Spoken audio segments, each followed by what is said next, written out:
Welcome to the Editor's Note Comics Podcast. I think that this world, it needs men that are willing to make the hard call. Central Maine's best comics podcast, by default. Ain't no thing like me except me. Here are your hosts, Zach and Jared. Maps come with me. No. When do we start? Hey, welcome back, or welcome for the first time. See, I like that. How about welcome to the show, or, hello, fan of the podcast. I don't want anyone to be called fans. What, you don't want fans? You don't want people to feel good about listening to our show? I don't think we deserve that. It's not a moniker I'd go with. All right, that's fair. I'll take a listener. Okay, listener. Hello, listeners. I just feel like the welcome lacks welcoming. Then you do it. I feel like you lack it. Okay, I'll do it. Are you ready? Are you ready to stick the landing? Okay, let's restart. First time out of the gate. Let's see. No, Three, two, wait. one. You're gonna restart the show, play the sounder again, and I'm gonna. It's 30 seconds. I'm not playing it a second No, time. you're going to play it a second time. No, I won't. You know how hard it is for you to edit that into the show? Not very. Yeah, but no one wants to hear it twice. Yeah, they do. No, they don't. Okay, here we go. Give me a countdown. No, you got 3, 2, 1, off the cuff, stick the landing. Let's see it. Welcome back to the Editor's Note podcast. Today we talk about what happened to Shaft and why he fell from glory to end up in such a crappy movie. We talk about Steel. Plus, we have all of the pop culture, comics, and movie news you can handle here on the show today. I'm Jared, joined by Zach. He's the owner of the Editor's Note Comics comic book store in Hollowell, and this is our show. You missed the comics on the first one, so right out of the gate, like word number 3 you missed. Yeah, but it was way... So that's an F. No, that was not an F. I'm going to start the show from now on. Ugh. Yeah. Those dulcet tones. Because you know what? Nobody knows who we are. You never introduce us. That's because it says it in the intro. The intro says it. You'd know if you listen to the intro. I don't have to listen to the intro. I skip over that 30 seconds. Who wants to listen to that twice? And no one did. I'm just saying, I felt like that was a stronger opening Okay. into the preamble. Well, from there, I guess. Is it really a preamble? Because we're not walking. It's not before we walk. We never walk. Ambulatory. It's Latin for walk. I don't know. I just assume. You know what assuming does? Do you? You gonna do it? Nope. I'm going to All right, great. make an ass out of you and me. Yeah, there it is. Let's go. Oh, that was original. All right, moving on. So just like my opening, it was excellent. To the news. I'm feeling spicy tonight. Let's go. It's F's all around so far. Yeah, F you, because you don't even know what you're talking about. You have no talent or ear for this kind of thing. So from there, from our preamble, let's go into our weekly news segment. Before we get started, does anyone want to get out? It's time for the news. You don't have to the preamble. I am hijacking the show tonight. I have come with energy because you subjected me some real garbage, and I can't wait to talk about it. Well, in that case, I'm going to start by talking about something you have no opinion on. Oh, excellent. It's time for Game of Thrones talk, baby. Oh, can I be like the idiots on the internet who hated it? And just for no reason, like, that was dumb, and they don't back it up. It's like someone writing a thesis like, I think this is stupid, and then they don't tell you why it's stupid. Yeah, it's those Last Jedi people again. All it is I have come to a conclusion that all Twitter is a place for people to expound theses. Sign petitions. Yeah, put out a thesis and they don't back it up. It's just long enough to write a thesis statement with nothing to back it up. And usually that thesis statement is, that sucked, or wow, that was awesome, or I can't believe they did that, or I've wasted 8 years of my life, or so what? It came to an end, and you're just upset because it came to an end. I'm going to do a couple non-spoiler things, and then I will mark in the time codes when the spoilers happen. Full disclosure, I've never seen Game of Thrones. I'm understanding that the ending will be ruined for me when I eventually go to binge it this summer. But I'll probably forget how it ends, because somebody spoiled the end of Sons of Anarchy for me anyway, but I still watched it. And I still was like, oh, that can't be true. And then right up to the very end, I'm like, oh, that's not going to happen. And it totally did happen. But anyway. Charlie Hunnam Jesus himself into a truck. He did. I don't know what happened, but I know that much. Yes. Much like his father drove his own motorcycle into a truck as well. Was that Ron Perlman? No, Ron Perlman was his stepdad. Okay, I don't care. It was wishy-washy as to whether... Actually, no, it wasn't wishy-washy. His bike was sabotaged, I think, if I remember correctly, by Ron Perlman, who was awesome in that. There's a whole great prison scene I should have you watch. I can't really mention the words he uses on air. Great. But it was... Tell you what, Ron Perlman made it happen. My reaction when it was done is, I mean, it was fine, but I don't think it was a very spectacular finale because my emotion when it was done was nothing. I wasn't happy. I wasn't sad. I just went, okay, and I turned it off, which is not high praise to an end, I guess. Did it feel... It doesn't feel like they weren't swinging for the fences or trying anything crazy. One thing made me laugh that probably wasn't supposed to, but... Was it Peter Dinklage? No. No. Although, you know what, I'll just do spoilers now. Mark it, I'll have it down below when they end. Okay. A lot of this episode was Dinklage. There's no fighting in it at all. But Dinklage, it's just following him. It's like over an hour long. I think 40 minutes we're just watching him do mundane tasks. So like at one point, he's picking up bricks. At another point, he's pushing in chairs. Then he's walking down some stairs. And there's an extended shot just of him kind of half sleeping for like 30 seconds. And then he goes to a couple of meetings. I'm like, this is really mundane. Wow. A day in the life of Tyrion Lannister. Woo! And then, the big spoiler. Does he hang out with Doyne at all? Is Doyne in this? The big spoiler is, after some incest kissing. Okay. The show is pretty heavy on the incest. That's what I've understood. Is John killing Dany and whatever. At that point, the whole thing felt rushed, but then her dragon comes up and it burns down the throne because the throne is what corrupted her and all this. Like, boy, that dragon has a sense of dramatic timing and metaphor. So they melt the Iron Throne? Yeah. Well, what's the point of that? It was a metaphor. You're a metaphor. I don't know, it's just pretty boring, to be I mean, I'm not like pounding down the doors. I mean, I've read the books, I've seen the show. And at the end of the day, it's never something I fell in love with, so I don't really care. End of spoilers, it was fine. Yeah, people are just kind of all worked up over nothing. Fair weather fans. These are the Last Jedi people. They'll have something else to complain about in 2 months, I'm sure. Oh, I wanted to share something with you. I learned. I had to look up the actual statistic because my beard and mustache have grown quite robust, and I've been having liquid get stuck in them. And I found this great fact out. Did you know? Every year in the UK, an estimated 162,719 pints of alcohol of beer are lost in drinkers with mustaches. Wasn't there also a report that England is the heaviest drinking nation in the world? So no, not a real surprise. Wow. Yeah, but still, it's that's what they have for boozing it up. It's also gotten to the point where I need to trim my beard and mustache, but right now it's playoff season. It's championship season for track, so I can't touch it. I have to let it go.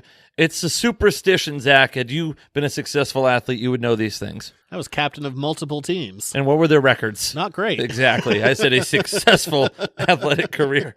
Not good at all. You're probably one of the few people in the history of basketball at an amateur level to get 6 fouls in one game. I'm sure I'm not the only one. Just those techs, baby. They add up. You probably played a style of basket brawl as opposed to basketball. That's fair. Okay. See? Just saying. Speaking of petitions, yes. Rumor has it that Robert Pattinson is in final negotiations to play Batman. Okay, that's my hot take. People poo-pooed Heath Ledger being the Joker, and we got an excellent Joker. This is the one that always gets the kicking. This is the only time I ever think about this movie. Is people people didn't want Michael Keaton because of Mr. Mom. I'm like, God, Mr. Mom's legacy is just taking a kicking. It really is. That's the only thing people remember about Mr. Mom. My question is, will Batman sparkle in the daylight? That was a million years ago. He doesn't like those movies. No one likes those movies. That's not true. There were a bunch of people who loved those movies and were obsessed with them, especially when they had the weird animal sex and they tore the room up. Mostly preteen girls.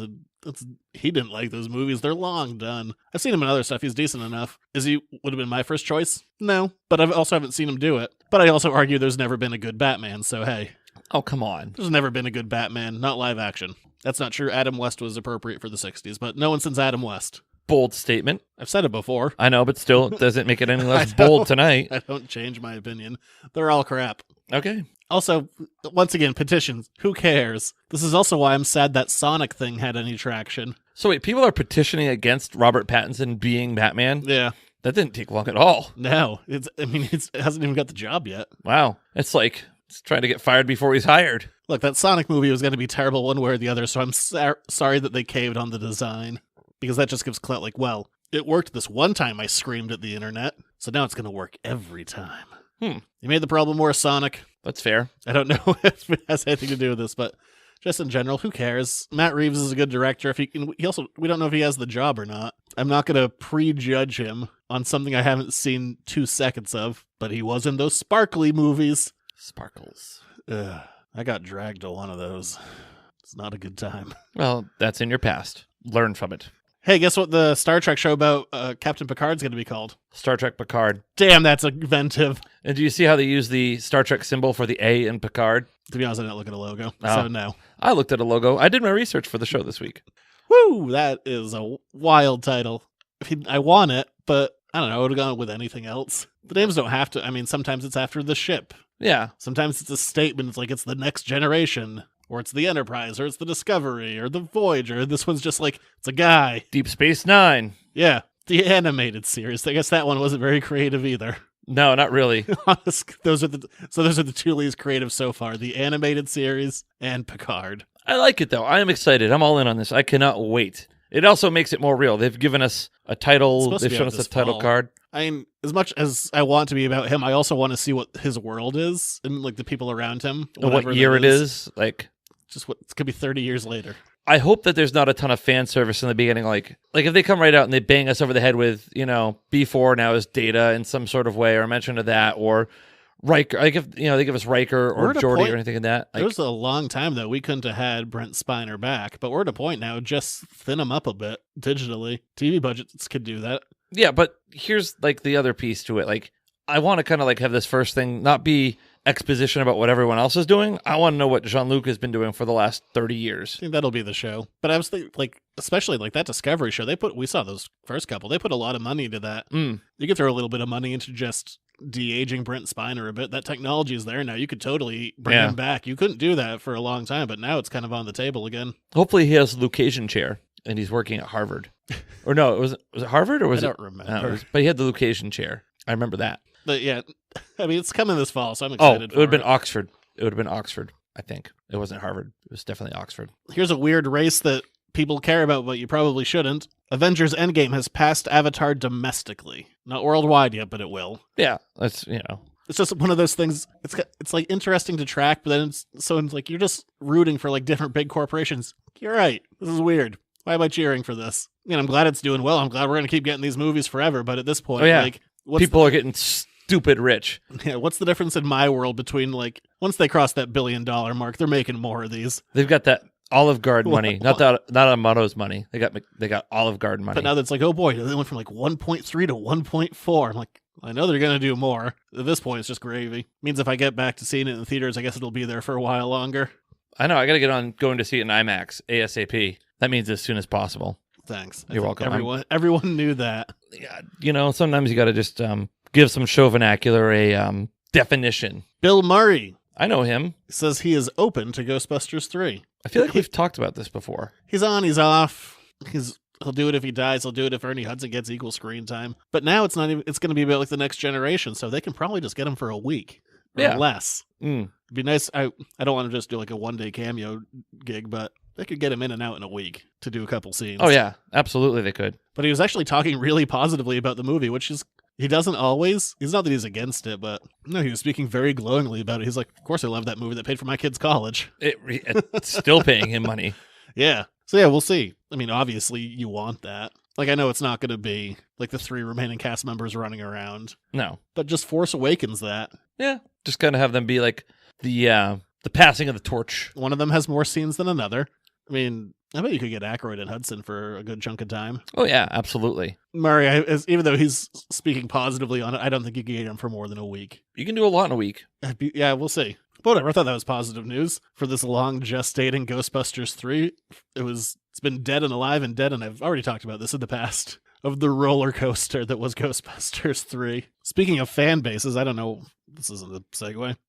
Yes. Rick and Morty Season 4 has been announced for November. I'm Pickle Rick. Damn it. Great episode. I hate it when people talk about it. Well, I've only seen about 10 minutes total of Rick and Morty, so. It's just one of those things I'm like, oh, good, I like this. But at the same time, the fandom was awful, and it reached such a fever pitch in the last season. I'm just like, it can't get that bad again, can it? Zach, this is 2019, and the internet is a thing. Don't sell it short. These things have a way of taking a life of their own. It's everyone who's mad at Game of Thrones, I don't know.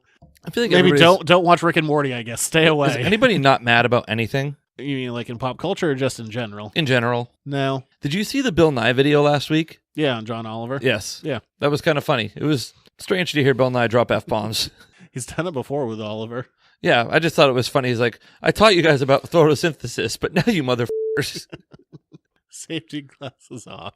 At least he wore safety glasses. I wish he had called it the blowtorch of science. Like everything used to be like the something of science. I don't remember that specifically. It's been a long time. I love the Bill Nye show. It's been a long, long time. Couldn't tell you much about it anymore. I remember the transitions. Those were good. The theme song is still in my head. Bill, Yes, Bill Nye, the science guy. Yeah, it's still in there. Inertia is a property of matter. Okay, it's not in there that far. Yeah, see, I don't want to go for word. I mean, I'm Bill Nye super fan. That's enough. Batman. More Batman news, but this time it's comic book news. Yes. And I don't know. I debated whether to do this one or not, but I'll throw it out there. One of the greatest Batman artists of all time, like top 5, Neil Adams, is coming back to do a Batman miniseries, Batman versus Ra's al Ghul, which he was a co-creator of that character too. That just popped into my head. I go into this with hesitation. One of the best of all time, but the last couple of things he's done when it was just him writing and doing the art, off the wall bananas. And just strangely out of touch. Like his last one was a Superman one, and the panel that just sticks out in my head just burned into my retina. It was like Superman going up to Jimmy Olsen, just be like, "Hey Jimmy, what's up?" Superman is, that's Kryptonian for what's up. I know my Kryptonian, and that is. It just felt so dated, and the whole story was weird. Okay. Then if that was seared into your retina, I can only imagine what today's movie review. I don't know. I want it to be good, and I'm going to check it out because it's Neil Adams. I mean, even if the story's wacky, the art's still going to be amazing because he's still one of the best out there. Hey Zach, what's up? At least it wasn't like what's that, and he's no, it wasn't that bad. Doing that. It felt like incredibly dated. I'm like, is it 2003? Was he dressed as Superman or Yes. as Clark Kent at the time? No, Superman. See, I think it would have played a little better if he were Clark Kent trying to be cool. But man, if Superman asks you what's up, you got to answer. You are Man of Steel. You are. Hey, speaking of comics, because this isn't out yet, but I got to read a advanced copy of it. Speaking of people who used to be great, and then they did some less than great stuff, but I think they're great again. Okay. This one's more positive. All right, I'm listening. Frank Miller is back doing Superman Year One. This has been talked about for a while. It's going to be 3 issues. There's 3 like massive issues. Those must be like, I don't know, 60, 70 pages. That's a lot of pages. Yeah. But I've read the first issue in full. Really solid.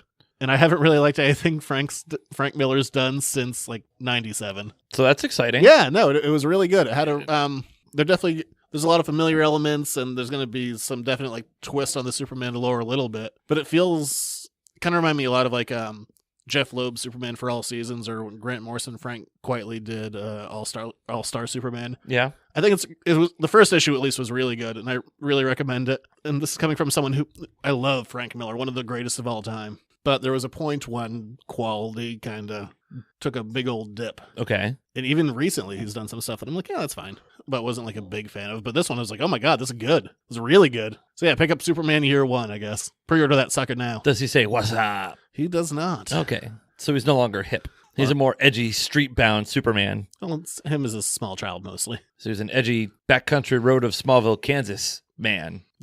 Child. I mean, thing. out there they haven't got the "What's Up" commercials yet. Well. I say as someone from Maine. See, Colbert took a shot at the Maine accent thing. No, I did not see that. Hard to disagree.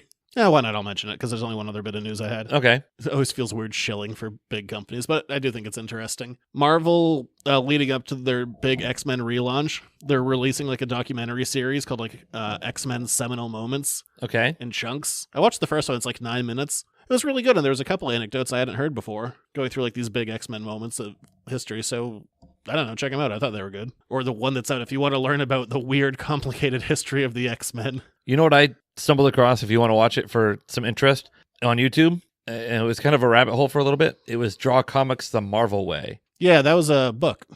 It was also a video with Stan Lee and some artist that wasn't Jack Kirby. Who's another famous Marvel artist? Were these like old videos or like in the 90s? Like 90s. It might have been like Todd McFarlane.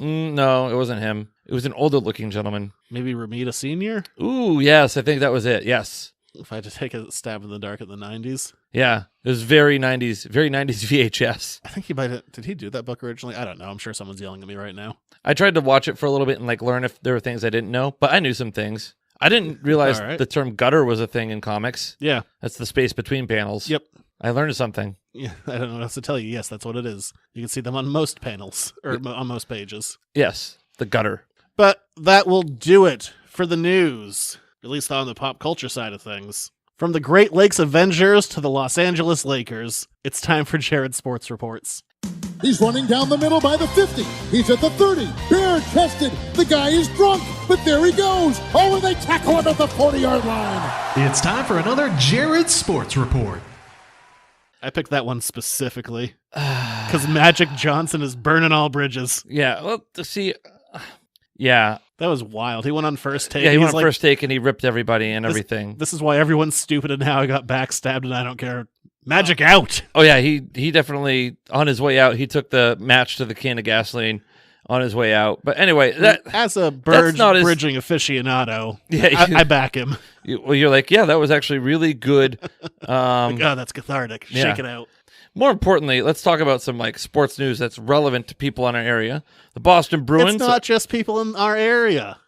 Okay, fair enough. We have an international audience. This is Jared's Sports Reports, not Zach's Sports Reports. Okay, so there.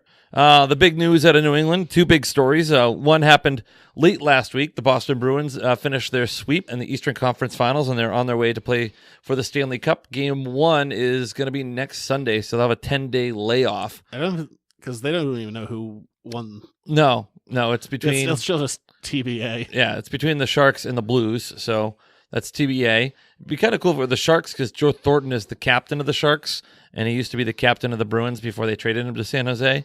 So that would add some spice and some pepper to the Stanley Cup Finals. Let's see, what else? Zdeno Chara, he was a healthy scratch pretty much from that Game 4. He's been skating with the team. They're having an open inter-squad scrimmage on Thursday, I believe. $20 you can go watch them play each other at the Garden and spend money on beer and popcorn and souvenir cups and things like that. So a lot of money. Yes. Let's see, what else of excitement? The Red Sox are Red Soxing. Still kind of it's not the point of the season where I can really kind of get too deeply. Out. Yeah, exactly. Still a lot of games to go. There was a good fist Only fight in NASCAR last weekend. 372 left.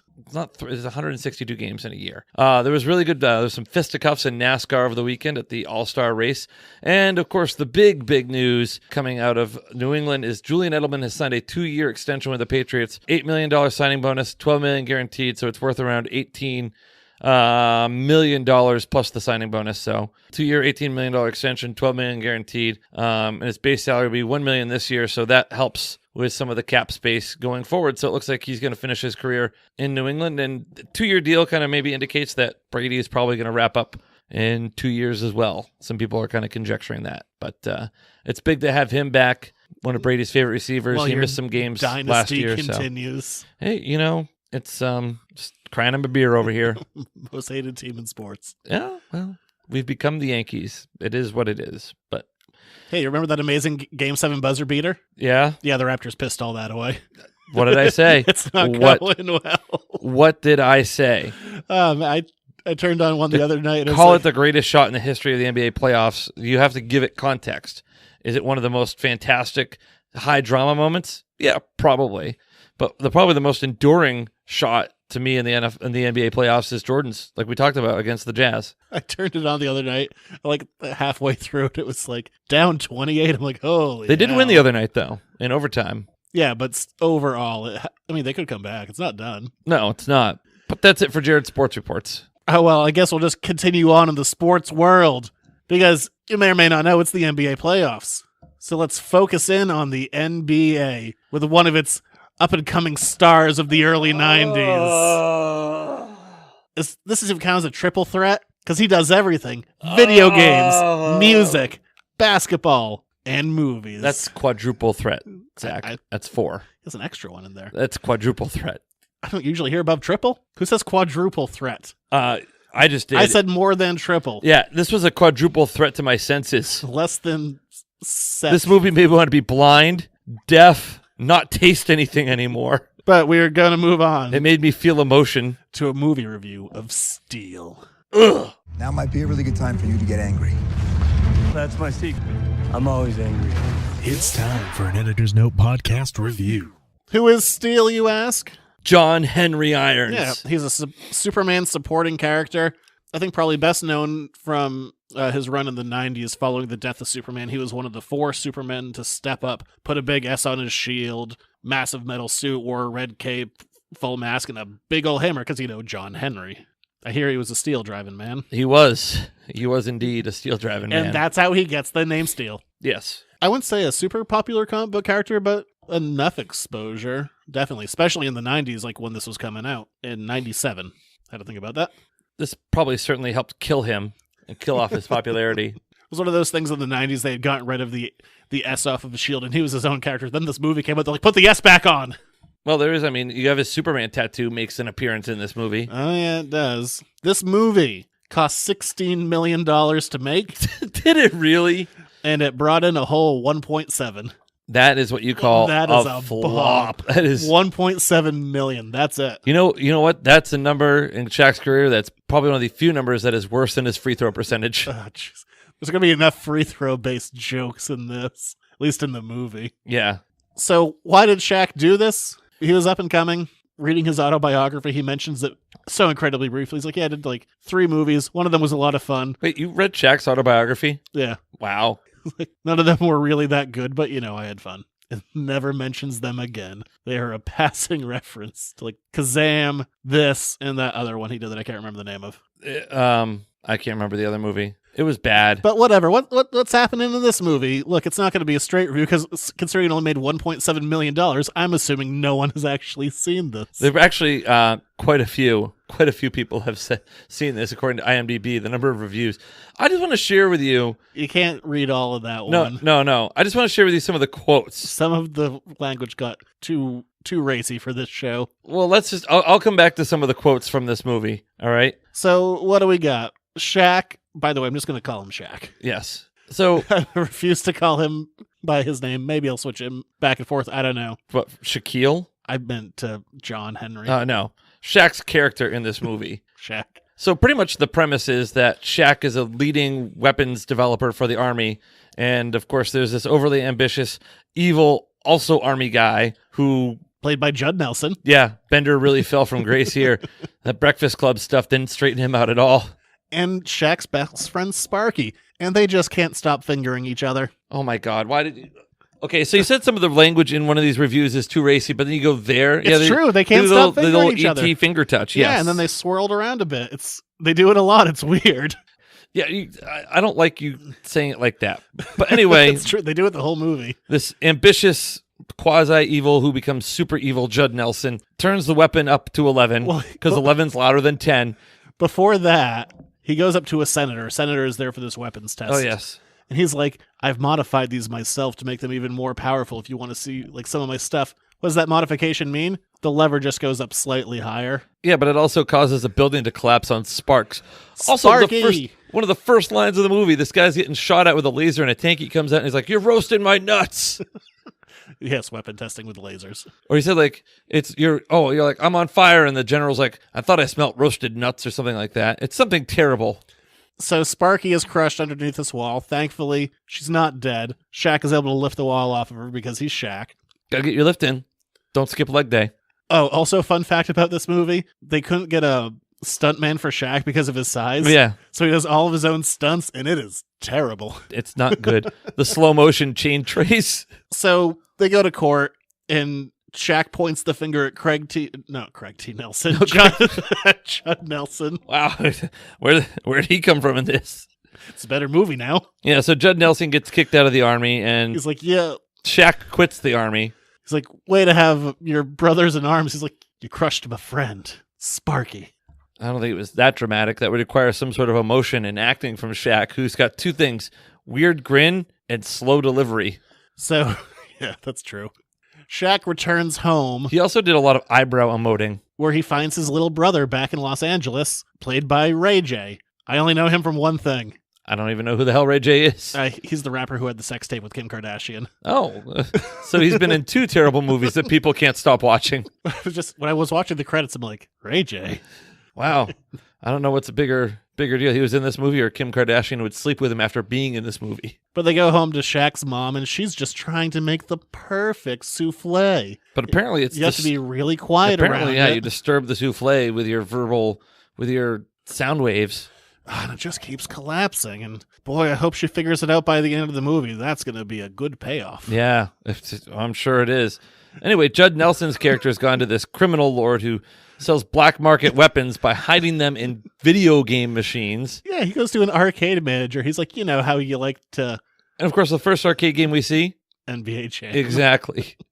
Also, this arcade manager is wearing a 90s suit, which means it's way too big. Doesn't quite fit him. He always likes to put a toothpick in his mouth. He always has the longest, greasiest blonde mullet, like shoulder length. Yes. Oh. But I think anyway, that's just how that guy looks. I don't think that was a lot of costume design. The thing about these weapons, though, is they're like generally non-lethal, like laser and like shockwave type weapons. It's a comic book movie. It can't be lethal. Okay, Batman v Superman would beg to differ. A lot of people die in that. This came out the same year as Batman and Robin, by the way. Wow. Not a good year for DC movies. No. If you think DC movies are bad now, just think about 1997. Wow. I would watch Batman and Robin over this again, by the way. Although there were some, I will say, some of the comedic beats, or the unintentional comedic beats in this. Anyhow. Shaq goes to the streets because he's been hearing about all these bad gangs. Yes. And what does he find? None other than the weapons he was designing. Knocking off a bank. And these guys are the worst bank robbers ever. They're like hooting and hollering and making a giant scene about it in their gang. And he's able to escape the weapons at a train yard by having the slowest roll you've ever seen. So imagine something that is 10 feet tall and 30 feet wide is about to fall on you. What is the direction you would go? Away. The short way, right? The 10-footer. Yeah. Like, just run 10 feet back. No, he rolls to the middle of this train car that got knocked over by the sonic blast. Well, he rolls about 17 times.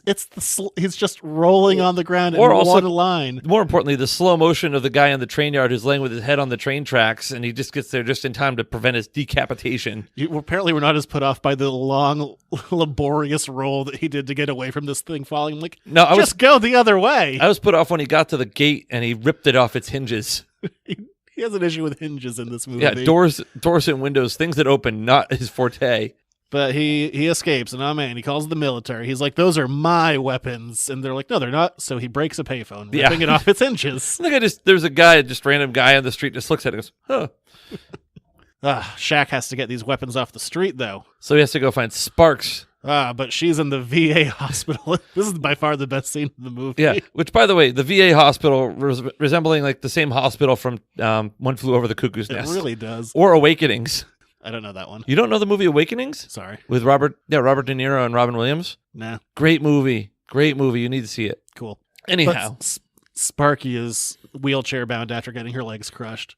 So she's sadly sitting, just staring out the window. And Shaq comes in, gives her a really bad pep talk.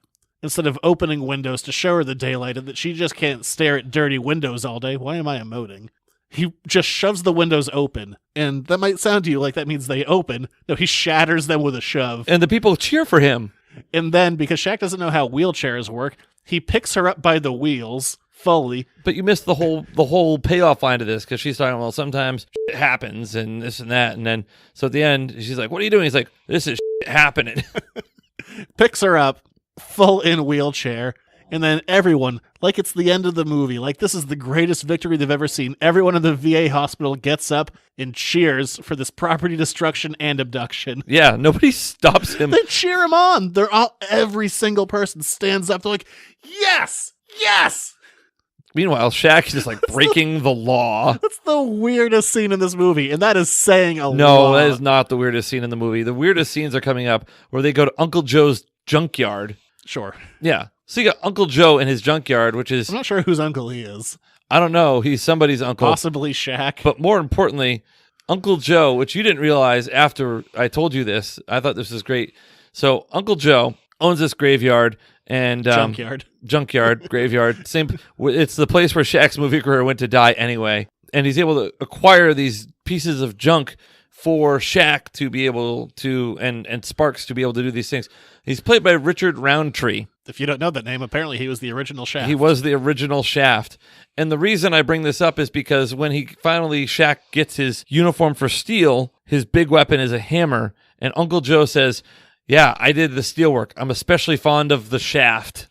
And then they break the yes. Oh. And then they totally break the fourth wall. I just thought it was a dick joke. No, it is more than that. Oh. Yeah. How do you feel about that now? Oh, it's worse. Yeah. So, anyway, I want to share with you some of Uncle Joe's pearls of wisdom. All right? These are some quotes from the movie from Uncle Joe.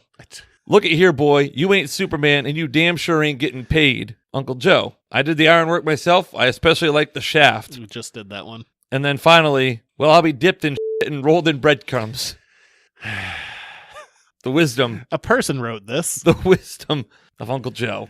Oh, also, when they're getting all this stuff together to build Shaq's suit, Spark goes like, well, why don't we just go to the military to do this? And they go, we have something the military can never get. And then they just point to a bunch of trash piles. I'm like, that's just trash from regular people's homes, stuff that you were buying at Circuit City. This isn't advanced. The military can find all of this and not in piles of trash. What a stupid line. You want to know what's interesting? I was looking through some of this. Here's something else when you talk about comic movies that year. This was the second comic book film featuring an African-American lead. Do you know what the first was?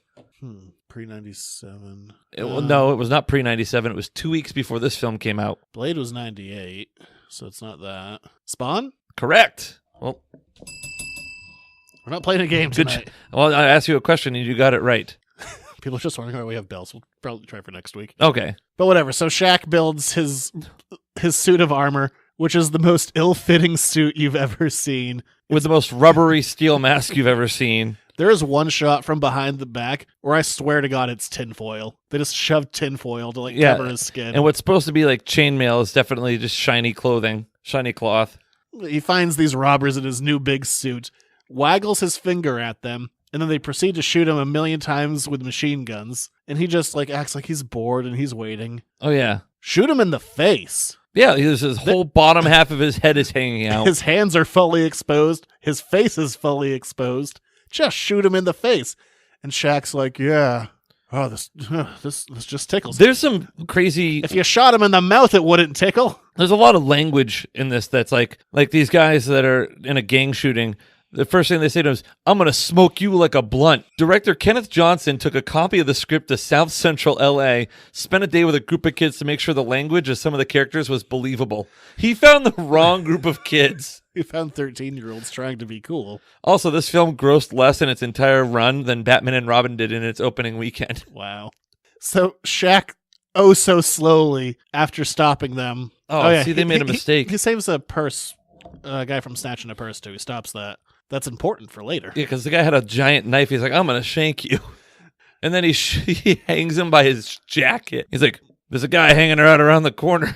After the slowest possible escape, Shaq is caught by the police, probably because he moves incredibly slowly. Can we talk about his grappling gun that just came out of nowhere?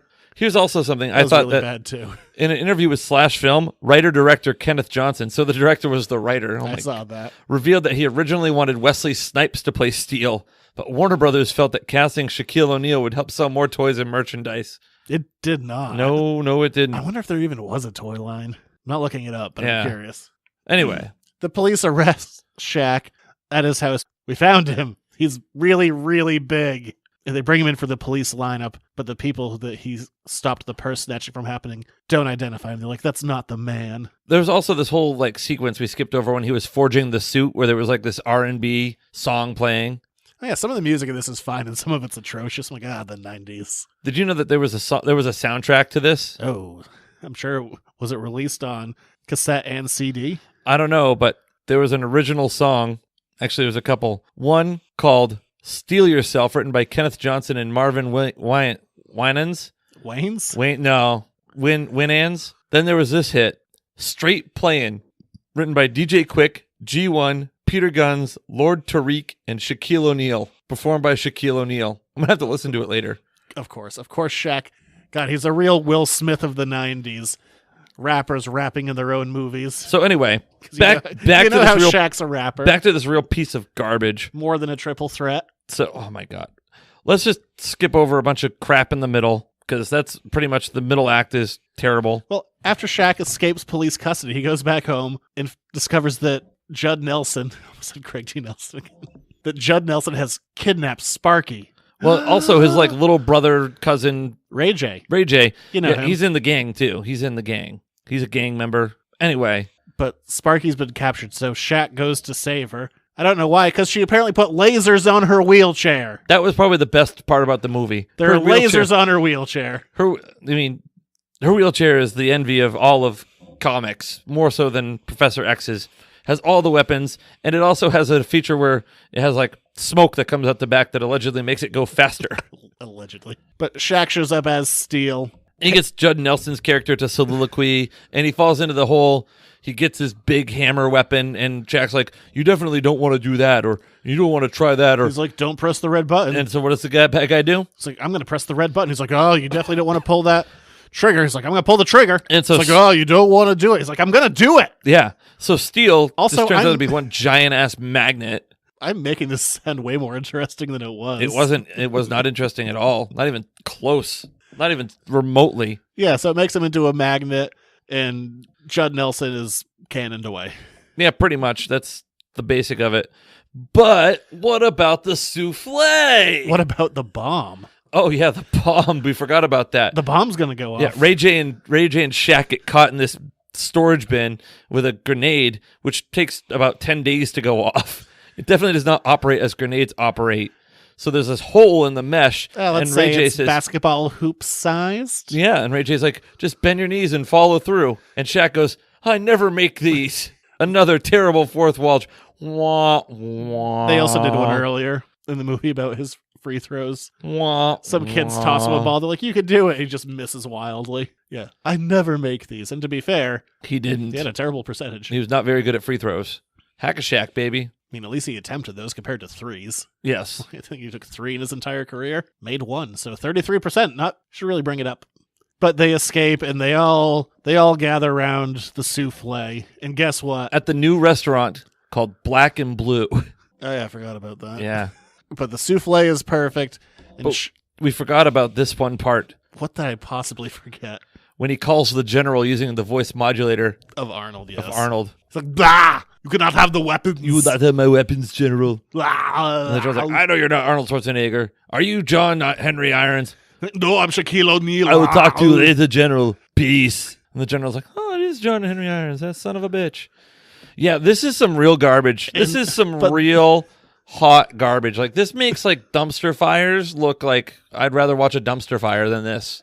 Yeah, it's hard to watch a movie more 90s than this. Maybe, like, Surf Ninjas. That might be more 90s. Wow. I would rather watch Surf Ninjas. That had a believable plot.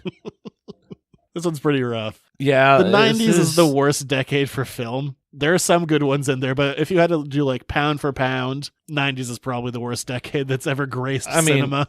And this one ain't helping. I mean, it was some real garbage. Of all the comic book movies we've watched. You can tell Judd Nelson doesn't really even, he just hams it up. He doesn't care. He's like, who wrote this garbage? He doesn't want to be there. No, he does not. It's like, it's a paycheck. Who cares? Yeah. Shaq, oh my gosh. He was not a good actor. It's like he has great basketball player, terrible actor. It's like he has brain damage of this entire thing. It's possible. It's a weird delay on everything. And so, as I have want to do sometimes when we have a terrible movie on here, and you just think it's me saying it's a bad movie, I would like to share with you some thoughts of people from the internet. This one the Movie Cat gives it 5 out of 10 stars. Of course, this was back in August 2000. Steel is one of those films where you constantly have to keep telling yourself, this is not a TV movie. Cheap, outrageously bad superhero vehicle for the acting talents, of a 7'1" basketball player, Shaquille O'Neal. Commendably, the film does have 3 clear acts, and Steele's emergence through Underplayed doesn't happen for over 40 minutes. In-jokes are plenty, as it mentions Batman, Superman, Jerry Maguire, 3 instances of John Irons having to net basketballs, the final time a life-saving toss of a hand grenade. The special effects are reasonable for a TV movie, but this is, pinch me, I was imagining a real cinema movie. They are cheap. Steel is badly written, contains atrocious dialogue, and is poorly acted. Repetitive music score, forgot about that. 3 out of 10 stars from UT Guard 14. Garbage superhero movie based on the Superman spin-off character Steel, one of the all-time bad comic book movies. Shaquille O'Neal is terrible delivering lines like he's reading a menu. I suppose there is some unintended comic value of so bad it's good variety, but it mostly just stinks. It's too boring for that. Ramstein 2 writes, I don't know whether to laugh or cry. I don't believe this. Perhaps with the exception of Barbed Wire, I don't think I've watched anything that comes anywhere near this. Actually, when I come to think of it, Barbed Wire is actually better than this. Oh, God, there was a toy line. I checked. Wow. Look at that. Look at that piece of crap. That doesn't look anything like anything he wore in the movie. Except his stupid face is on it. Wow, with a power gauntlet. Ben Aries 2 writes, I've seen Steel and I'll never recover. I've never seen a movie as bad as this one. A few come close, but none have the power to topple Steel. First of all, when people are going to realize that most athletes can't act, especially, that's all capitals, Shaq, the effects, not so special. In fact, they're terrible, which is ironic because so is the plot, acting, and generally everything else in this so-called movie. I don't know. I saw him in Uncle Drew, and he's still pretty bad at acting. Yes. Yeah, I watched that movie. What of it? 1 out of 10. DC Comics' worst nightmare. This definitely isn't your father's Superman. Shaq Fu in an iron suit. This is the one I can't read. You could just, there's a couple of lines. Ever wonder what it feels like? Nope, not that line. Okay, That's the one you can't. He can't make video games, music, and can barely play basketball, so why do you think he could do this? He might as well call this Shaq Fu the live-action movie, because that's exactly what this movie is. It's a big F you from Shaq. All right, I think that'll probably do it for Steel. Yeah. Oh, this one. Worst, period, comic, period, book, period, movie, period, ever, period. I don't think it's the worst. It's certainly up there. Yeah. What's 7'2" high and walks around in plain steel? This must be one of the worst movies I've ever seen, and I have no idea why Shaq took part in this. There's nothing good to say about the film. It's lousy script. It has bad actors. The, quote, action sequences suck big time, and there's no more to say about this film. That just everything about it sucks. To be fair, the actress who plays Sparky, I think, is trying. She did a good job. She's trying, at least. She had that. That's the redeeming quality. She is the only one trying. But Big tries. Joe? Come on, Uncle Joe. All right, that'll do it for Steel. It's a piece of crap, and I'm glad I never have to watch it again. I'm sad I did once. All right, let's go to letters to the editors. Lot of questions, number one. Damn few answers. Here's another one of your letters to the editors. Make it so. No, that's the theme of 2019. Weird crap. Can't wait till next week. I got a good one. Oh, God. What's our letter? Now, Sam Wilson has taken over as Captain America. How's he going to use that shield? To protect himself. Well, he doesn't have this. This is what I get for paraphrasing. Because he doesn't have the super soldier serum or any hand-to-hand combat of that nature. What's he going to do with that thing? Well, he's just strap it on the back of his Falcon suit, and I don't know. Maybe he's going to learn. Maybe they'll find some superhero serum. They'll probably just teach him. Oh, that too. I mean, going in the comics, he just basically just started using it when he got handed it to him. He's like, "Ooh, cool." Going back to when Bucky did it, part of the reason that they said that it had to be Bucky that took over was because of his mechanical arm, and he was one of the only people that could effectively use it. Yeah, with his enhancements. But then they kind of dropped that when it happened to Sam. So I don't know. He'll probably just use it. Yeah, I think he's going to use it as a shield. It's not going to be anything. No, he'll still toss it about and bap it off a guy, but I'm sure it's not going to be like the same like parkour kinetic fighting that you were doing with Steve, but no, I'm sure he'll toss it and bounce it off a thing. Yeah, I mean, it still works. You don't have to be worthy to lift the shield. I mean, Spider-Man even has that great line in Civil War. He's like, that thing does not obey the laws of physics. Yes, it's true. It doesn't. So he'll probably just toss it about. Good for him. Enjoy himself. It's a big old shield. Have himself a time with the shield. And I don't know. I wonder when that Winter Soldier Falcon show is going to be set. Good question. I mean, they might change the name of it. I don't know. Maybe that's what the show is, him learning to use the shield. That could be an aspect of it. Yeah, that'd be a fun kind of thing to do with it. Because, I mean, instead of just seeing like, oh man, he was training with people, you could have that longer period of time to be like, this is him continuously screwing up with it. Yeah, throws it, knocks himself out. And we've seen Bucky use it effectively, and then maybe so baby Bucky could help him with it. Maybe that's part of it. I don't know. A buddy cop movie. I'm pitching buddy cop TV show. I'm pitching the show here. Like, guys, what about this for the arc? He learns to use the shield. They're like, that's like a montage scene. I'm like, Well, that's why you're not. I pitched it for 8 episodes. Well, it's already probably been successfully pitched, considering it's going to be made. Yeah, I don't know. He'll probably just use it, but I don't know. I kind of like that idea of seeing him not be great with it initially. Yes. It'd be interesting because we very rarely see, especially in this world, anyone be fallible. Like, everyone is like the best at what they do. Well, they are super. Yeah, but Sam's not. He's just a guy. That's fair. I don't know. I think I'd like that. So is Rhodey. Yeah, I don't know. I'd like that. But on the other hand, he could also just be fine with it when it comes around. So I guess that's the answer. It's one of those two. All right. You can think of your own. I think that's about that. There's really no other place to go with it. All right, you want to bring us home? I'll bring us home. Thanks for listening to the show. If you liked it, support us. Go to patreon.com/editorsnotecomics. For $1 a month. You get this show a whole day early. Egads. I don't know how you could live without it a day early. Why? Great upsell. Yeah, no, you should get a day early. But if you don't want it just for that, you can also get Patreon exclusive podcasts from Zach and Emily on all new spoiler and spoiler-free reviews of the releases of Buffy, Angel, and Firefly. I feel like you stalled for a minute there trying to remember. I was trying to remember. Well, I'm trying to think of what order I want to do them in. For $5 a month, you can become a Duke or Duchess of the podcast and get your very own Duke or Duchess sounder on the show from Sound Guy. He'll take care of you, make you sound really important. Never mentioned this, but actually, if you could review review the show. review, rate, and subscribe on the show. It's We'd actually appreciate helpful, that too. but Yeah, we never mentioned it. Tell us how great we are. Because it feels like shilling. Actually, we got a lot of positive feedback last week. I just didn't tell you. Oh, thanks. Way to make me feel better about myself. Was it on the internet? Can I find this positive feedback and read it, or is this like word of mouth? No, it was internet. It was mostly Oh, how do I read the reviews? I think they're mostly on just they've all been coming in on like random YouTube videos from like the past. Oh, so I should just go back to the YouTube channel and read some of the comments? Just click through hundreds of videos going, which ones have the comments? I've got time on my hands. Also, you can visit Zach at the store, 210 Water Street in Hollowell. The construction's almost over. They got one lane of paving left. The store's been open the whole time. So stop in and see Zach at the store. Or you can visit him online. He's on Facebook, and he's also at editorsnotecomics.com. And I do the Twitter. I like to tweet. Oh, yes, he's also on the Twitter. I try not to abuse it, though. Like, I don't like to do more than like one tweet a day unless it's like coming out with new releases. Yeah, well, you tweeted like 2 or 3 things today. Yeah. Because it's the day before new releases. Yeah, Wednesday's new comic book day. So. And you're on Twitter. At Junior Rich. Next week, here's the thing. Dark Phoenix, the movie, is coming in. I'm like, well, maybe we should do the Dark Phoenix saga. Maybe a condensed version of it, because, it's a sprawling thing. It took a couple of years. But then I thought, why the hell are we going to do that? It's not like the movie is going to take anything from the actual arc. So instead, oh boy, we're going to do that time that Superman was in a porno. Jesus Christ. Why? What is this? That's real. I don't care that it's real.